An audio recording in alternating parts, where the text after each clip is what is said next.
Hello friends, this is Indu. Welcome to Ashiyana classic. Friends, आज की video में हम लोग बात करेंगे एनसीईआरटी क्लास 6 हिस्ट्री चैप्टर 6।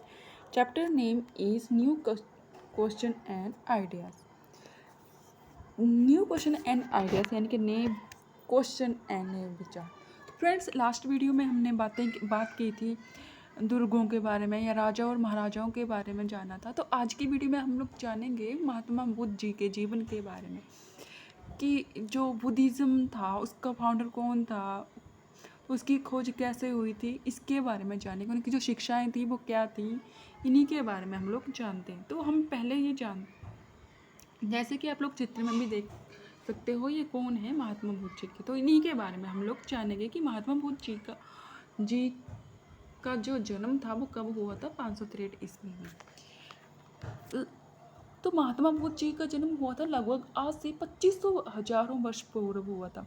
तो 563 ईस्वी पूर्व में किसका जन्म हुआ था, महात्मा बुद्ध जी का।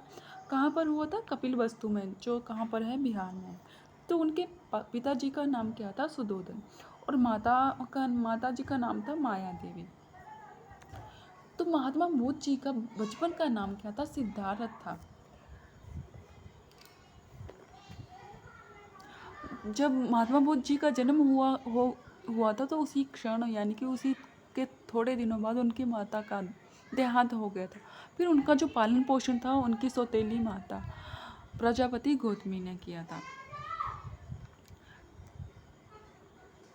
तो क्वेश्चन ये आता है कि who is the founder of Buddhism. Buddhism के फाउंडर कौन थे, महात्मा बुद्ध जी या Gautam Buddha ji. Change his life for incident. Friends, एक बार की बात है कि एक बार क्या हुआ था कि जो महात्मा बुद्ध जी थे वो कहीं गए थे भ्रमण करने के लिए। तो उन्होंने रास्ते में 4 इंसिडेंट देखे। उन्होंने देखा एक बूढ़ा व्यक्ति, और एक देखा उन्होंने एक शव के दौरान, जब व्यक्ति मर जाता है तो उसकी शव यात्रा को देखा, और दूसरा देखा उन्होंने एक बुढ़ापा देखा, और एक देखा उन्होंने सन्यासी को, और एक बीमार व्यक्ति को देखा। तो इन 4 इंसिडेंट को उन्होंने देखा। जब वो घर आए तो उनके दिमाग में ये बात एक टहल गई, उनके मन में ये बात लग गई कि हमारा जो जीवन है क्या ऐसे ही चला जाएगा, कि बंदा आएगा जाएगा। तो हमारे जीवन का यानी कि जो हमारा जीवन है इसका जो मकसद क्या है, यानी कि औचित्य क्या है हमारे जीवन का। तो इसके लिए उन्होंने क्या किया, जब वो 29 वर्ष के थे तो उन्होंने घर त्याग दिया। जब उन्होंने घर त्याग दिया तब वो सत्य और ज्ञान की खोज में जुट गए। तो लगभग 29 वर्ष की आयु में उन्होंने घर त्याग दिया। फिर वो ज्ञान की खोज के लिए जुट हो गए, यानी कि वो सत्य और ज्ञान की खोज में लग गए। तो धीरे धीरे क्या हुआ, उनको लगभग 35 वर्ष की आयु में कपिलवस्तु में ज्ञान प्राप्त हो गया। 35 वर्ष की आयु में उनको गया के पास, यानी कि एक पीपल का पेड़ था, उन्हीं के नीचे उन्होंने एकांत में रहकर अपना जो, तभी आपको हम बोलते हैं कि आप एकांत में रहें, चुप रहें, शांत रहें। उन्होंने क्या किया, सबसे पहले अपने मन को कंट्रोल करना सीखा। फिर उन्होंने बहुत सारी शिक्षाएं ग्रहण की।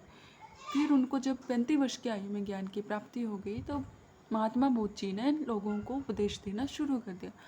जब महात्मा बुद्ध जी थे, उन्होंने अपना जो फर्स्ट स्पीच थी वह कहाँ दी थी, सारनाथ में। जो उनकी जो लैंग्वेज थी, स्पीच जो उपदेश दिए उन्होंने, उनकी जो लैंग्वेज थी वो कौन सी थी, प्राकृतिक भाषा, यानी कि उन्होंने ऐसी ही भाषा का प्रयोग किया जिसको लोग समझ सकें। तो महात्मा बुद्ध जी ने लोगों को ये उपदेश देने के लिए वो पैदल जाया करते थे। एक जगह से दूसरी जगह जाने के लिए वो हमेशा ही पैदल जाया करते थे। तो रास्ते में जो भी लोग मिलते उनको वो उपदेश देते, उनको समझाते, जीवन के बारे में बताते, और लोगों को ये भी बताते कि हम लोगों के दुखी होने का मुख्य कारण क्या है, हमारी तृष्णाएं, यानी कि मनुष्य की जो लालसाएं हैं वो कभी भी ख़त्म नहीं होती। कब एक पूरी होती है तो दूसरी के बारे में हम लोग, तो मनुष्य का जीवन जो है वो कैसा होता है, दुखों से भरा होता है। दुखों का मुख्य कारण है हमारी लालसाएं। तो उन्होंने लोगों को ये समझाया कि हम खुद पर आत्म संयम करके इन तृष्णाओं को समाप्त कर सकते हैं और हम अपना जीवन अच्छे से व्यतीत कर सकते हैं। तो उन्होंने लोगों को ये जगह जगह यही उपदेश दिए कि मनुष्य का जीवन दुखों से भरा है, कष्ट है मनुष्य के जीवन में बहुत सारे, और जो कष्ट है उनका मुख्य कारण है हमारी डिज़ायर, कि जो हमारी इच्छाएं हैं वो कभी ख़त्म ही नहीं होती, एक पूरी होती है तो दूसरी शुरू हो जाती है।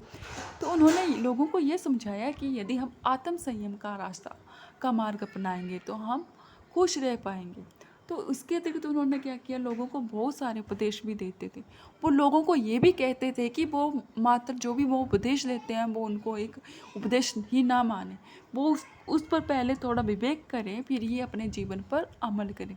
तो जो महात्मा बुद्ध जी थे वो लोगों को ये भी उपदेश देते थे कि हम मनुष्य जो है वो एक सामाजिक प्राणी है, हम लोग समाज में रहते हैं, समाज से अलग रहकर हम लोग अपना संवाद ही नहीं कर पाते हैं। तो हमें एक दूसरे के साथ मिलजुल कर रहना चाहिए, और हमें एक दूसरे के साथ सुख और दुख में भी सहायता करनी चाहिए। और इसके अतिरिक्त उन्होंने लोगों को ये भी समझाया कि जो जानवर हैं, एनिमल्स हैं, हमें उनके प्रति भी दयालुता का आदर करना चाहिए, दयालुता की भावना रखनी चाहिए। कि ये जो पशु पक्षी होते हैं ये बोल तो नहीं सकते हैं, लेकिन मनुष्य जो है वो अपना दर्द बयां कर सकता है कि मुझे ये दर्द है। तो इनके प्रति हमें आदर और दया रखनी चाहिए, इनको कष्ट नहीं देना चाहिए। तो फ्रेंड्स, जो महात्मा बुद्ध जी थे, इन्होंने जो अपने उपदेश दिए थे ये प्राकृतिक भाषा में दिए। बुद्ध ने कहा कि लोग किसी भी शिक्षा को केवल इसलिए ही स्वीकार ना करें कि यह उनका आदेश है, बल्कि वो अपने विवेक से इनको माने। तो फ्रेंड्स, आज की वीडियो में हमने महात्मा बुद्ध जी के बारे में और उनकी शिक्षाओं के बारे में जाना। I hope you enjoy the video. Please like the video and subscribe my channel. Thanks for watching. मिलते हैं नेक्स्ट वीडियो में, तब तक के लिए